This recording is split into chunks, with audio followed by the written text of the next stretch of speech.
Hi, you guys. Welcome back to another episode of A Lot of You Have Been Asking. I am so excited for today's guest. We were just talking off camera, and we are truly living parallel lives right now. Blake Swanson is here. Blake, welcome to the podcast. Thank you so much for having me. I'm so excited to be here and chat. It was a little bit of a chaotic entrance getting here, but I'm ready. You know what? I was just saying, like, we are South Shore suburban girls now. We're not used to the hustle and bustle of the city anymore. We're not. I actually... On the way in, I'm like, I'm convinced it's gotten worse. No, 100%. Traffic's always been rough in Boston. Yeah. But this morning tested me. We're disconnected from the city slicker life. We are. It doesn't work for us anymore. I'm like, I don't think I can ever drive back. No, honestly, this is your last time. Maybe like on like a Wednesday at 2 p.m. and that's it. Yeah, not in the morning though. Never. Well, thank you for coming. Thank you for trekking. This is the only thing I would come here for. I was like, Hayden is getting me through. No, right? I'm so excited. We met years ago. I think the first time we met was at a Vineyard Vines dinner or something. And we had a wild night together. We did. Yeah. I remember, I think I heard you say where you lived and I was like, oh my God. First of all, I knew who you were. I'd seen you on social media. But the second you said that, because I had just moved out of the city and I didn't know anyone.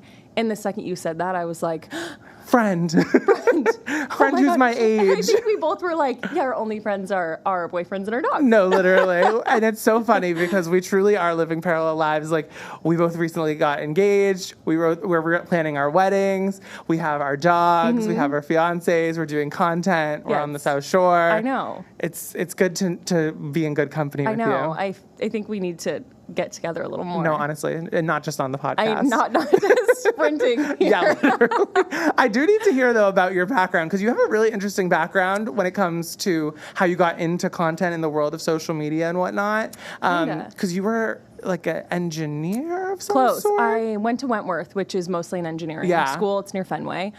I went for design, interior design, interior architecture. I honestly was one of those people that when it came time to apply to college, my mom was like, hey, just so you know, like, people are doing this. You should probably start applying. Get with it. I was like, okay. So I just picked a major. Yeah, randomly. Something that I always thought I would be interested in, but never really looked into. I applied to a few colleges and then just picked one. Didn't tour it, I don't think.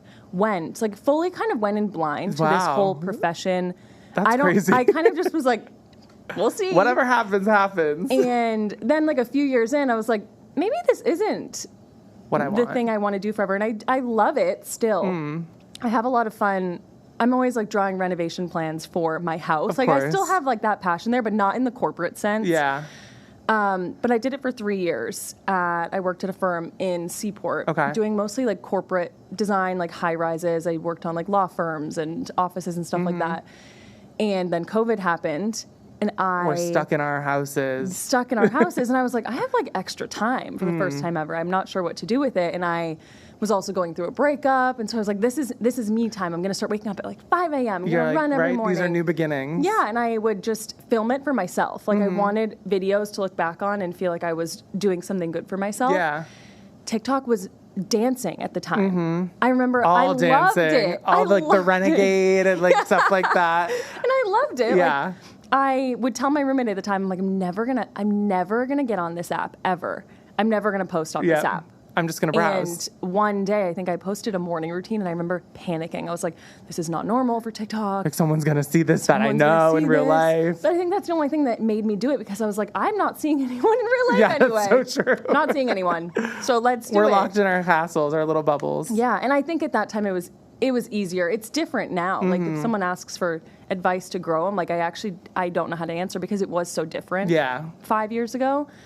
But yeah, it just kind of I somehow started working with brands, posting wellness content, and then I did it on the side, making income from that for a year, and then quit my architecture job, and here we are. What a crazy situation. What is, are you naturally somebody that is more of an open book, or have you had to kind of adjust to that living online, or how do you deal with it? I think so. I'm someone that leaves, I feel like maybe you can relate to this, just from what I gather. I feel like I leave social situations thinking, oh God. What are these people going to think of me after I just trauma dumped on them? I actually told them everything about myself. Yeah. Did I let other people talk enough? No. Was I annoying? And so I think I went into social media like that. I used to post a lot of really chatty videos.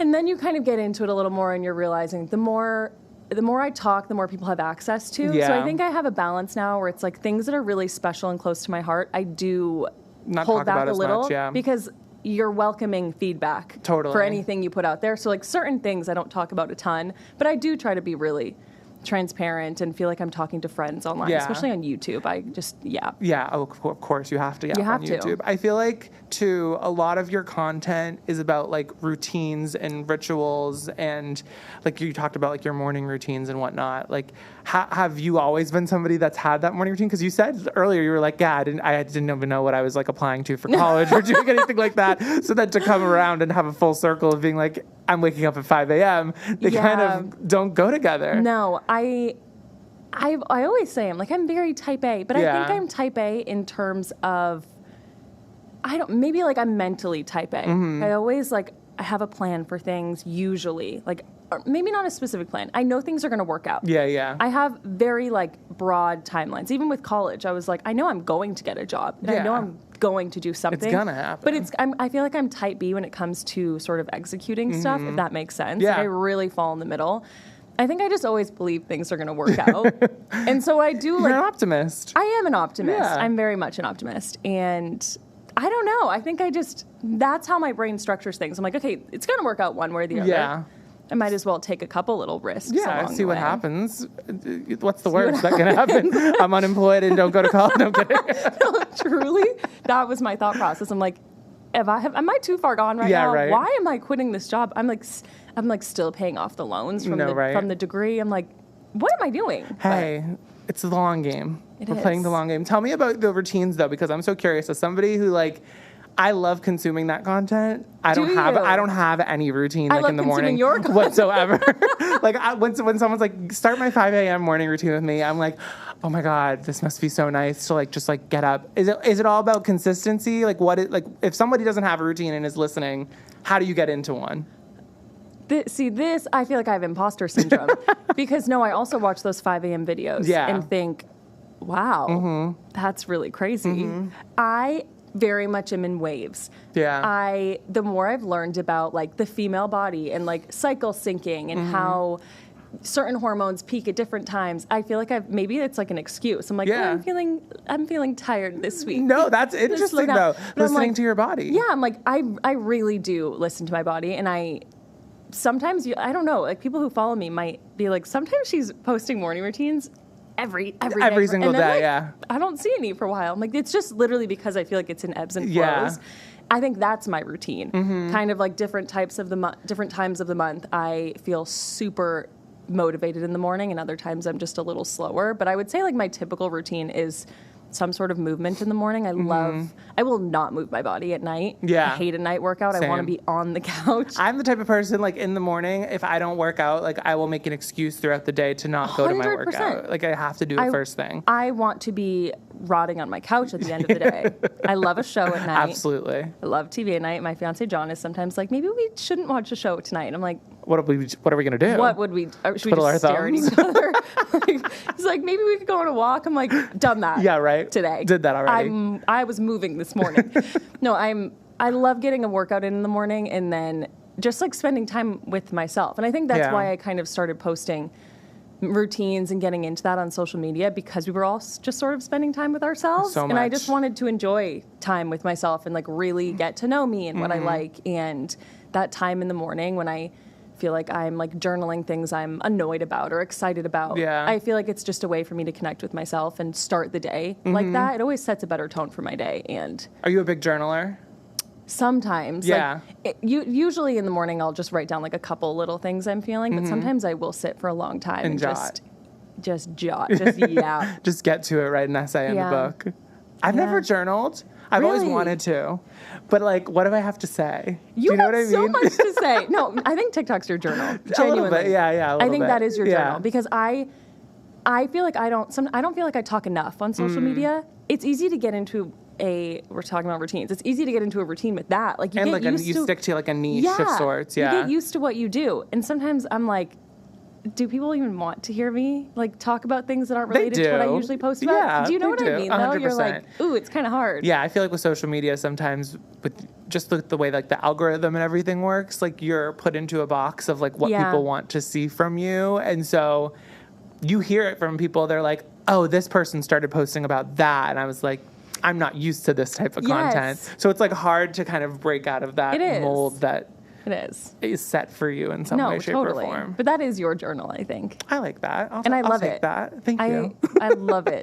I was on the way here and I was sending my manager a voice memo and I was like, I'm going to a podcast today. I'm like, you've probably seen him, but I feel like you need to go look at his Instagram. Like, he's so funny. And she was like, yes, I love that you're doing that. Also, I'm glad that you brought up management because today's episode so this episode will come out next week for the people that are listening. But today's episode, I talked with my manager. How did you meet your manager? And how does management work? For the people that are listening who are like, why do you need a manager? Like, what are you talking about? No, I get that too. Like, so I quit my job in October of 2021, I think. And Laura, who is now one of my closest friends, she lives in New York. She did live in Boston prior to when we met, which is funny, but we never knew each other then. I got an email one day from this woman named Laura. And in my mind, I was picturing like a 45-year-old woman. I don't know why. Yeah, it's like a corporate gal. She's professional. Like she is so professional, but she's like my age. And so I get onto this call with her and I'm like, oh my God, hi. You're just like me. Hey. And I was in Tate. I used to live in Nema, which is now like the Metlo or something in Seaport. Is that? Like a weird name change. I think that's what it's called. I lived there and I would always go to the Tate in Seaport to get work done. And I'm on a call with her in Tate. It's like so loud in the back. I'm not sure why I'm taking this call there. We can barely hear each other, but I'm getting a good vibe. Yeah. And I typically know right away if I'm going to vibe with someone. And I was like, I don't even know if I need a manager. I don't really know what that entails. Yeah, what does it do? I haven't quit my job yet. This is a very small portion of my income. In my time management, I don't know if I need that. And I was like, let's regroup in a few months. Yeah. Like, let's regroup at the beginning of the year. Fast forward, a couple weeks later, I quit my job. And then a couple months later, I reached back out to her and I'm like, okay, let's really get this thing going. So they take a percentage of your income, and in exchange, you know that, but we're chatting. Yeah, exactly. In exchange for that, they are helping you. They're doing outreach. They're doing your contracts. They're doing your negotiations. They are organizing your calendar and things like that. They're helping in any way you need help in reaching out to the brands you want to work with, all that type of stuff. So that all of the creative stuff is left for you. And I don't know how to read a contract. No, certainly not. Love that they do that. Yeah. But it's been 4 years, and it's fun because I was one of the first people she signed, and now she has like 15 or 20 girls on the roster, has other agents and managers and coordinators. And so it's been fun as her friend too to see her business grow while your business grows. And they're all like, every person on my team is wonderful. Like they're all coming to my wedding. Yeah, no, like literally they're same all, like, here. my best friends. Well, I think too, like when you work with somebody in like a traditional setting, like a coworker in like an office setting, like you're not really like getting down to like the nitty gritty with them. No. But with a manager, like they're so invested in your life that like they are asking about your dog and your fiance and your house. Like they're helping you with all of these major life moments. So it makes sense where you are so much more you get close, deeper connected and intertwined. So and you talk to them, like I don't know about you, but literally every day. Talking to them all the time. Constantly. Like I'm sending them texts like 11 p.m. sometimes. I'm like, don't answer this until the morning. I just have to get this out. If you answer this, I'm gonna be annoyed that you're not relaxing. Don't answer this till 9 a.m. tomorrow. Truly. But I just don't want to forget it. Yeah. And so I'm talking to them 24/7. Yeah. About any and everything. About anything. And it's the best. But it's a good piece of advice for people, like you were saying, like you're like, I don't know if I need a manager right now. I think some people think that to be successful, you have to have management in this business, but I don't necessarily think that's true. I don't think so either. A manager expands your business. 100%. It's not going to make you money out of nowhere, though. Totally. And I remember thinking that, too. I'm like, I don't know if I was making similar to what I was making from my architecture job after doing it for a year, which is why I quit, because I was like, imagine if I could what pursue I could do this if I did this. Full-time. And my design principal at my firm was like, go for it. I remember she was like, beautiful, blown out blonde hair, Southern accent, gorgeous. And I remember we were on a call one day and she was like, are you going to be a TikTok star? And I was like, oh my God, you're an icon. You're like, I need to get you on my TikTok now. She was like, if you want to come back, you can. Like, And I remember just being like, okay, I guess we're going for it. But taking having the leap that of thought, faith, yeah. I guess I'm making enough to quit because I was making similar to what I was making in my architecture firm, which wasn't a lot as a new designer. Yeah.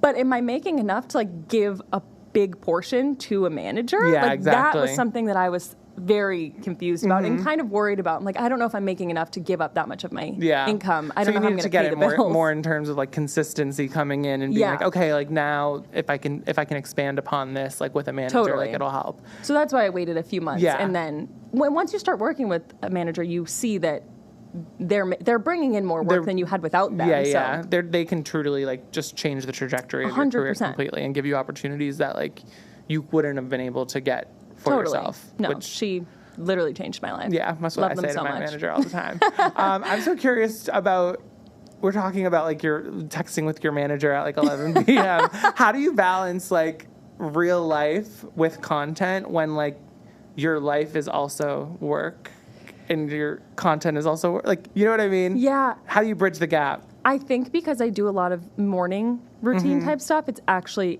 easy for me because I sort of shut off after that and spend the rest. Usually I'm like spending the rest of the day editing or I've been doing a lot of house projects lately. Yeah, so like, I love watching those. I need to be filming them more. Totally. But HGTV, come calling. We have a very chaotic renovation happening outside right now. Okay. Like a big... Stone walls are apparently a huge thing. Really expensive. This is one of the things you learn when you enter homeownership for the first time. You're like, this costs that? What the fuck? Insane. And we have this part of our yard that's like, it's a weird slant. I want to have it leveled so I can put garden beds up there and post some. Exactly, of course. I'm going to grow my own vegetables. I love that. Stay tuned Martha for that. Stewart who? No, truly. Love her. And we were getting all these quotes for stone walls. And I'm like, okay, that's absolutely not happening. Now I drive by a house that has a stone wall, and me and John are like, rich. They're really rich. They're wealthy. No, truly. It's like what we do whenever I see like new siding or like a new roof on a house. I'm like, oh, they got money, crazy. Honey. So we're doing like a stone wall built with like boulders. Okay. So it looks a little more like woodsy. Okay. Maybe not exactly the look I would go for, but still it's so expensive. Hey, you got to make better. adjustments when it comes to the budgeting of it all. Yes. It's like much more, it just makes more sense now that we're planning a wedding and spending money on that. Like it's a more cost-effective option. But the noise of boulders being slammed around. Oh my God, I can only imagine. It sounds like my house is falling down. Construction noise is a different level. Sorry, I hit it. Oh, no, you're fine. Okay. Construction noise. I'm like, oops, I hit this no, magical something's wrong. Construction noise is a different level of aggravation in your mind, especially like when you're like renting an apartment in the city and there's construction, that's like to be expected. You're like, whatever. Yeah. But when you buy a home and then all of a sudden they start construction outside or like a neighbor starts construction, it's like there is nothing that like seethes me more. It's so uneasy. It's horrible. Oh my gosh, no, it truly, when they were dropping the boulders off, like Bo was like, whoa, whoa, whoa, whoa. Oh, I'm he sure like doesn't bark out. unless he's scared of something. Me and John are looking at each other. Is our house actually falling down right now? We're shaking. Is our roof falling down? My neighbor texts me. She's like, what in tarnation? I love her. She's hilarious. But so I'm like, I don't know what's happening. You're like, I wish I had an answer for you, my dear neighbor, but I genuinely have nothing to say. No. Even when I left, I got a notification on our security camera that was like vehicle and driveway. I'm thinking like Amazon, it's like an excavator. You're like cool. Nothing glamorous, unfortunately. Cool. Perfect. So that's where we're at now. The joys of homeownership. It's fun. Yeah. It's fun, but yeah, I wish it was Monopoly money. No, truly. And speaking of Monopoly money, you're planning a wedding. Yes, as are you. Yeah. As are you. But I was saying, like, to my planner and my friends, I'm like, it begins to get to a point where it just feels like Monopoly money. It's like, oh, here's like XYZ, like, just whatever. Yeah, we'll do that. How is wedding planning going for you? So are you enjoying the process? I am. Sometimes I feel like I'm not doing enough. I'm curious what you've booked so far, because I feel like immediately you posted that you had a plan. Oh, and yeah. I was like, I got to get on Hayden's level. I booked a venue within the first 2 weeks. Okay. Because everyone gets in your head. And they're like, you got to book a venue. They go really fast. They were not wrong. No, they weren't. I reached out to all of like the top contenders that everyone knows. Yeah. All the Newport things, all the ones on the Cape, astronomical. And also some of them were like, we have Sundays available in 2027. Yeah, right? Huh? It's insane. It's crazy. So we ended up finding a venue that I like hadn't heard of before. It's smaller. Which I love. And booked that. Yeah. And then kind of just stopped for weeks. And then we booked our cinematographer and our photographer who did our engagement. And I love that. Love him. Yeah. He's hilarious, such good energy. And so then we important just paused. to have people with good energy. It is. That, especially photographer, videographer, like content, whatever you're doing for your wedding, like you're with those people all day long. I need them to hype me up. No, seriously. I'm going to be nervous. You have to be like girlfriends with them. No, like literally. they gotta like know what to do. No, truly. And that was honestly, we had that all booked probably like a month in, and then nothing else. We were like, let's take a couple months off. You took a couple months off. And we just booked the planner, and then that's it. We haven't done anything else. Yeah. So I'm hoping they'll help me with everything else. Oh yeah, exactly. A planner changes your life, like truly. Okay, we haven't started really doing anything yet. Our planner like literally just tells me like when I need to make a decision by, and like how to like get to X, Y, and Z. No, gives you all the options. You don't have to do the research, which is so fabulous. Nice. It's been incredible because like as somebody who is like, we're similar in the fact that like we're type A, but like also like a little bit more laid back type A. Yes. It's good to just be like given options. I have to make a decision by a certain time, 100%. and that's that. That's sort of or we. Yes, but it's me. No, fully forgetting that like this. There's someone else involved. It's just a day about me. No, it's right? Not just me walking down an aisle. But I don't know, Aaron. Yeah. Correct. I don't know how, like, John is extremely type B. Like, he'll interject little things here and there. Like, if he doesn't like something, though, he's not saying I hate that. He's like, it's not my favorite. Yeah, that's how Aaron is. Okay. So how are you not supposed to just take over? Take the wheel. Yeah. Like, it's tough. Because you have to be, like, very, like, definitive and decisive. Yep. You can't, there's not much room for, like, oh, well, maybe we could do X, Y. It's like, you got to get to it. Especially, like, I feel like New England, for some reason, it's like everyone's getting married for some reason right now. Everyone. It's a dog-eat-dog world. Everyone, how dare they? How dare they all get married at the same time as us? But even like Taylor Swift is coming to town. Coming to town. I am thrilled about that. No, same. As if I'm getting invited. I mean, not same, because I'm like worried it's going to happen because it's going to be in Rhode Island. I'm like, it's the same weekend as my wedding. She's going to take attention away from me, and I'm such an attention whore. But she might. I think like she is what's making You're gonna New have to block England. her. No, seriously, I'm gonna have to block her planner, trap, all of it. But she is what's making it so competitive. Like everything has to be submitted so quickly and confirmed so quickly, and no, it's crazy. It's really intense. Wait, so what have you done? I know you got your planner quickly. Did you get it before your venue? Yes, we got our planner before our venue. How did you know? I don't even know how we knew. Oh, well, we were friends. I was friends with my planner beforehand. You like were. we had like hung out socially and whatnot.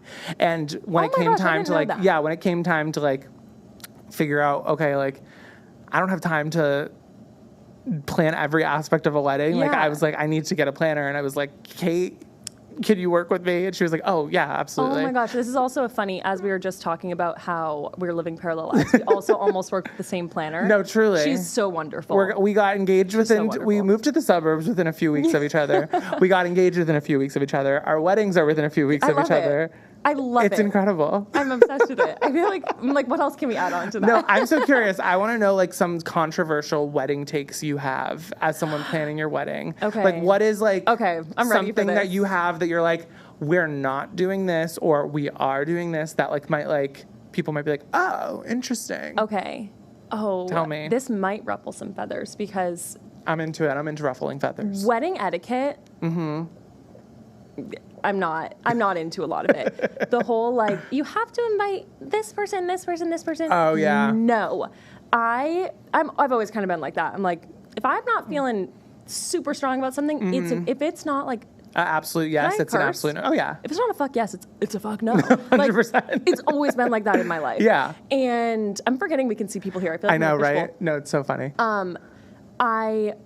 I was looking up TikToks. I'm like, how do you know if you should, like, who to invite to your wedding? And I saw a TikTok, and this one woman was like, think about if you haven't seen someone in years, and if your reunion with them has to be at your wedding, it's a no. Yeah. I'm like, oh my God, it's a no. 100%. So I have sort of felt like that, where I'm like, I am kind of not going with the typical wedding etiquette, where like, there's certain people you should invite. And I'm like, I'm not feeling guilty about it. I'm not. And I always think a good rule of thumb too is like, if they didn't text you happy birthday last year, as much as I know that's my entire guest list. No, I'm kidding.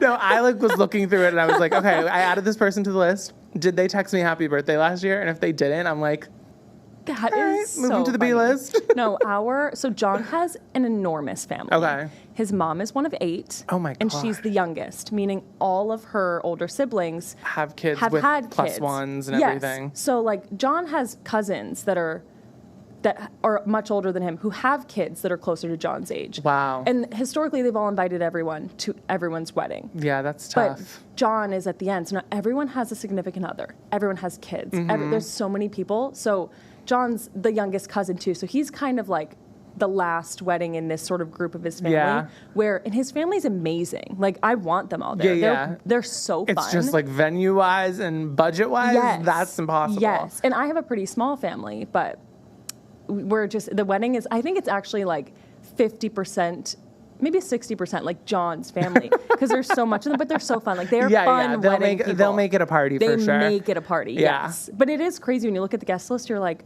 oh my gosh, this is when you start getting into pricing for everything. Oh my god, like, yeah. Like, how much per plate? What? Yes. It's disgusting. No, it is crazy. Okay, so you have your planner. Yes. You have your venue. Planner, venue. I have pretty much every major vendor booked already. Do music? Music we have booked. We have we'll have to talk about florals this. booked. We have. No way. I'm trying to think of like. I'm gonna spiral. The only thing Your wedding's after mine. No. But I'm just such a psycho, and and we wanted to have everything planned like.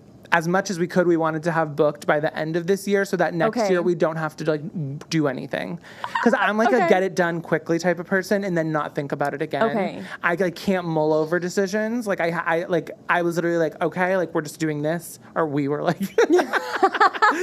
okay, we're just going to do this. It makes the most sense. It's the most budget friendly, or like the band is really good. Like, we can spend a little more here. It's like, it's all like a big puzzle piece, essentially. Yeah. And so I was just like sitting down with Aaron, like putting together the pieces, like, all right, we got to make this work somehow. And just kind of did it all at once. There's a few things that we have to book that like you can't really book yet, but like mostly everything is booked, which is nice. We need to talk. Yeah, we will. We need to get coffee soon and absolutely, talk. We will. Have you sent out your save the dates? No. Okay, me neither. Yeah, I haven't done that yet. I haven't even designed them this month or anything. I've been on Canva. Yeah.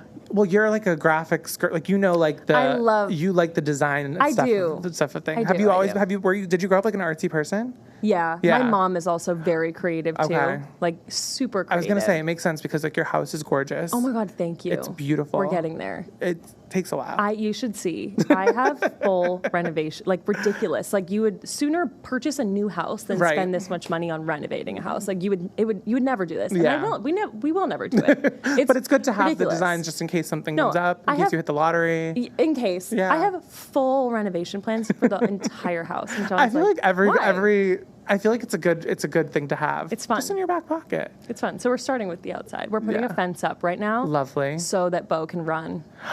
We do the things we do for our dogs. Oh my gosh, he has like a 30-foot leash right now. Yeah. Because he doesn't have good recall. That boy will run away. It's horrifying. We went to John's cousin's house recently.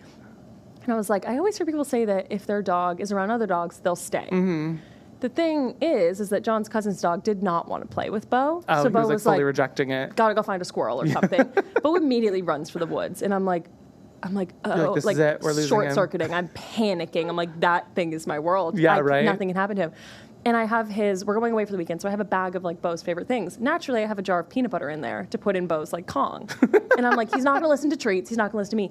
He listens when he hears the peanut butter jar open. So I'm running after him with a jar of peanut butter, and I'm like, peanut butter. All this, I'm like, this is a weird tangent. It's like Meredith Blake in the Parent Trap with the sticks. No, truly. All that to say, we're putting a fence up so that we can work on his recall outside. I love that. Honestly, it's the things we do for our dogs are out of control, over the top. Truly. I'd have it no other way. No other way. He's my son. No, genuinely. My biological child. Yes, you did. I feel that way. I genuinely do. Same. I'm curious, do you have any other controversial wedding takes? Like for me. Oh yeah, sorry. Totally No. That. It's like, this is what we do on this podcast is we like just go around and then we come back. One of mine is like, I'm not doing any children, like no kids at my wedding. No kids. I agree. Yeah. And I love children. Yeah, absolutely. I have had baby fever my entire life. I do not want kids at my wedding. No, absolutely not. No kids. Are you guys doing a first look? What is the? Yes. Because some people are like anti-first look. I used to be. Yeah. I used to be. Because I'm like, if you're not crying when I'm coming down the aisle, we're starting over. I'm like, John's an emotional guy. Yeah. But we are doing a first look because John's a professional photographer, a videographer. Okay. So he's very much in that realm. And I have kind of gotten into that realm. Mm-hmm. Not like, I'm never going to be someone that claims I'm a professional photographer or videographer just because I post content. But this is your obviously. business, yeah. But still kind of by association in the same realm. So photos are very important to us. Totally. And we really want time dedicated to photos where we're not rushing. Mm-hmm. But also our cocktail hour is very important to us. Yes, and we're the same way. I don't want to miss out. Especially with all the money you're spending on a cocktail hour, like you want to be there and enjoy it and like not be off taking photos somewhere. No. While all of your friends and family are like just chewing and dining, drinking on your dime. I want to be chewing and drinking. Except, will I? Because I always hear people say they're like, oh, literally all you do is drink champagne. You don't eat anything. Yeah, like, that's what I've heard too. I'm nervous. But I'm like, I really want to eat the food because like I really want to eat the food. That's something we have to book is catering. We haven't booked catering yet, so that's a big one. Same, obviously. Yeah. We'll get there. Music is something I need to do soon. Yeah. Because I feel like they go fast. They do. It's really insane. You'll get there. Honestly, if it's not meant to be, it's not meant to be. That's like what like my mindset has been with like wedding planning. Like you get really, really super focused on like a certain vendor, and then they're like suddenly unavailable, or like they're out of your budget, or whatever it is, and then you're like, okay, you know what? If it was meant to be. That's a good way to think about it. It brings it back to what we were talking about earlier. Like it'll all work out. Things will happen as the chips will fall. That's the motto of this episode. Honestly, have you had any wedding nightmares? Ooh, like about my own wedding, yes. like waking up. Oh yeah, millions. Have you been having them recently? I had one, and it was what made me get a planner when I did, because I had a dream. So John's aunt has officiated everyone's wedding in the family. She is just a beautiful speaker. She has a very nice presence. Yeah. She's a very sweet woman. Like she just does it. Yeah, and I want her to do it. And I had a nightmare that I'm walking down the aisle and some EDM song is playing. And I'm like, oh God, what is happening? And one of the people that works at this venue, don't know what the venue was. It wasn't the venue I picked. They were like, oh, you didn't pick a song. So we did. I was like, oh. They're playing like Levels by Avicii. Yes, something like that. I got down to the aisle, and John and I are standing there, and I'm already annoyed about the EDM music, obviously. And I'm standing there, and I'm like looking around, and I whisper to that same guy that worked at the venue, no idea who that guy was in my dream, and I'm like, when are we going to do our vows? And he was like, oh, so sorry, you didn't add that on, actually. We will not be doing that, and you didn't hire an officiate. And I'm like, oh my gosh. So you're just standing there at the top of the aisle with nothing to say. And this is not one of those dreams where you're like, I know I'm dreaming. This was like... you were in it. And I woke up panicking, and I think I woke John up at like 6 a.m. and I'm like, we have to get a planner. We have to ask Aunt Janet. He's like, please, like, let me freaking sleep right now. No, so I keep thinking back to that nightmare. I'm like, I gotta get it together. What are you gonna do with your wedding in terms of like content? Like, are you guys like planning a lot around that? Like, are you having like a strategy, or are you kind of like, your wedding's going to be like sprinkled in here and there, but not like a main focus type situation? I do think I want to film, just like when you're in lifestyle content, it's like, if I'm planning a wedding and not filming it, what else am I filming and posting? So I think I do want to post a lot and film a lot, even just to document it for myself. Mm-hmm. But I do think I want to have fun content along the planning process. Totally. And then when the actual wedding comes, I want to just be totally off the grid. Yeah, that's how I want to be too. Once again, I'm like, we're living. Were we separated? Honestly, we might have. When were you born? 1995. Okay, so you're younger than me. So we weren't separated at birth unless my parents lied to me, which is always possible. You never know. We're going on so many tangents. I used to be convinced that when I was younger. For like, I think when I was like 10, like I was young, but I remember this vividly. For like a couple weeks, I was convinced I was adopted because I don't look like my mom and I don't look like my dad. And I remember I was like, Mom, I need to see baby books. Yeah. And I was young, and I'm like, show me when you were pregnant. Like, show me. This is the effects of like the parent trap. Like, no, truly. And I'm like, okay, I guess it's true. Millennials. And as I get older, I think my mom and I do look more alike. But when I was younger, I didn't look like either of them at all. Absolutely not. That's so funny. Where did I come from? Do they love that you're doing this online, that you're like living life online? My mom does. I'm not close with my dad. Okay. We do not have a relationship. Okay. Haven't in probably like a decade, honestly. So it's not like weird for me to talk about. It's very normal for me. But my mom is everything to me. Like, she was a single mom. She had me young. She basically did every single thing on her own, which I think is why I am the way I am. Totally. Like, I'm convinced that everything will work out because I will make it work out. For sure. And because you saw her do it. Yes. Yeah. I'm super self-sufficient. I'm a handyman. I will figure out, like, and John will, like, try to help me, but I'm like, I'm such a crazy perfectionist. Like, I will figure out how to do anything on my own because of that. Like, anyone who was raised by a single mom, I feel like will get that. Totally. And so she, like, loves it. She's always been, even when I was younger, like, she was never a really strict parent. She really tried to just instill, like, responsibility in me. And so anytime I would do anything wrong, I would always feel very guilty about it. But it was never because she was like... She wasn't yelling at you. It was like the disappointment of it all. So she's always kind of been like march to the beat of your own drum. Is that the word? Is that the phrase I'm thinking of? So she's always kind of been like, take whatever path you take. I have full faith that you'll figure it out.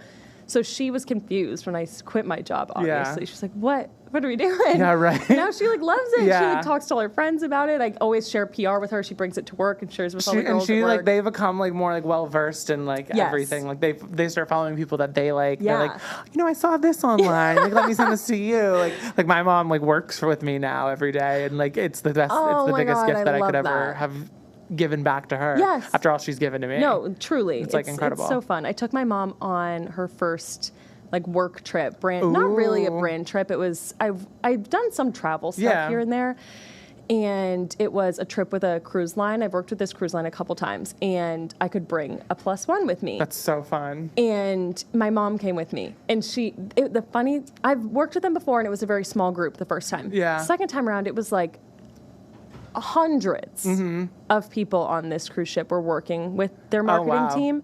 And so everywhere you looked, I'm not kidding, someone was with a a selfie tripod. stick. It was, and my mom was like, "This is odd." I'm like, "No, I agree." You're like, "This isn't what it was like last time, I promise." But it was so fun.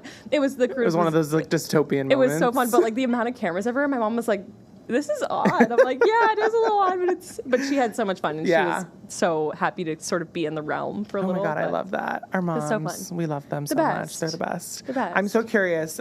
Do you have any influencer icks as a content creator yourself? Like, one of the ones that I always use is, like, I don't like seeing people cry online. Like, when they set up a phone. That's so real. I get it when it's like they're talking about something and they cry about when they're talking about it, but when they set up a camera and are, like, on the floor, like, when there's music in the background, and it's like it's literally like violins. So I'm like, no. That's one of my icks. Do you have anything that you see online and you're like, that gives me the influencer ick? I don't know if this falls into that category correctly, but I despise to my core the videos I see where they're like, here's 5 hacks to go viral tomorrow. Oh my God, yeah. Why is this on my For You page?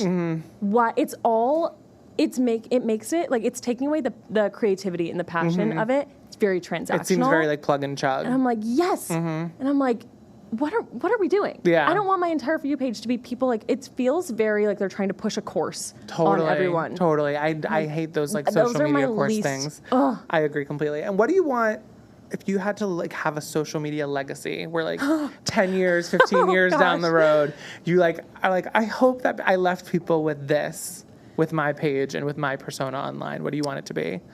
Oh my gosh, that's a good question. I always would think when I was posting like videos about working on yourself and morning routines to spend time with yourself in the morning, I always would say there's like a lot of very toxic sides of social media. There's a lot of corners that aren't so nice. And I always wanted to be a corner that kind of was like empowering in like a very gentle way. Yeah. Like a place to come if you just want to feel like some sort of realistic motivation or just like comfort to spend time with yourself and enjoy being around yourself. And I still kind of feel that way. And even now more, I feel like I'm getting more into like homemaking vibes in terms of like, I want to post more recipes and decorating my home and the gardening and stuff like that. And I still feel that same way where I want my page to be something that just feels like a positive outlet and maybe inspires people to do things that better their life. And I love that.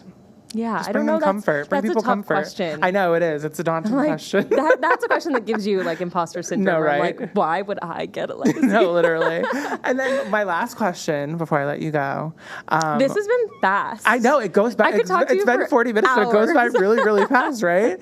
One question I have is, what is next for you? Obviously, besides wedding planning and your house, but like, what do you want to come from like all of this social media world? I do think about this often. Yeah. And have still not really figured out the answer. And I think that is more normal than I like to talk to myself about, because I'm always like, okay, I would love to be in this realm forever. It's so fun. I love having a community of really wonderful, like-minded people online.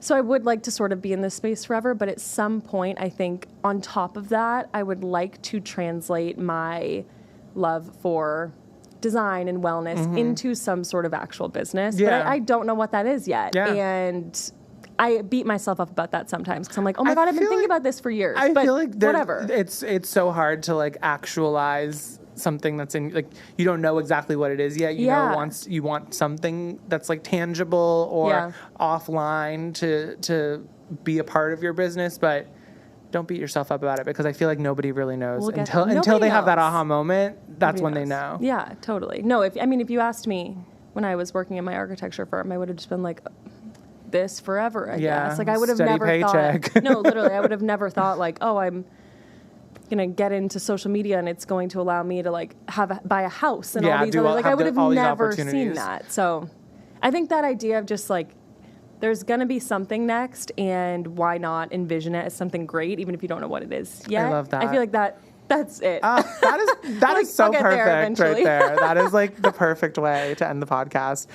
Blake, where can everybody follow you if they're listening and want to tune into your life? I'm on Instagram. It's Blake Swanson. I'm on TikTok, and then also YouTube. I love YouTube. I love YouTube too. Have been doing YouTube for many years, but I've kind of slowed down a little bit recently, and I don't want to slow down. So I'm going to get back into YouTube So get more, into YouTube so that she is reinvigorated to start creating more content on there. No, YouTube is fun. Yeah, I love watching YouTube as a consumer. Since I was like 12. Same. Loved it. We grew up in the YouTube generation. If it existed that long, I don't even, maybe I'm making that up. No, it definitely did. 12, 13, 14, who knows, but... We're dating ourselves. I know, but no, those are the 3 places. This was so fun. Yeah, thank you so much. Oh my God, literally, Jinx. Thank you so much for coming on, Blake. Thank you guys for listening. You guys can subscribe to the podcast everywhere podcasts are available. Follow Blake, follow me, and you'll see our dogs a lot, and you'll see our wedding soon. That's the real reason. We're living the parallel lives. So I'll see you guys next week. Bye.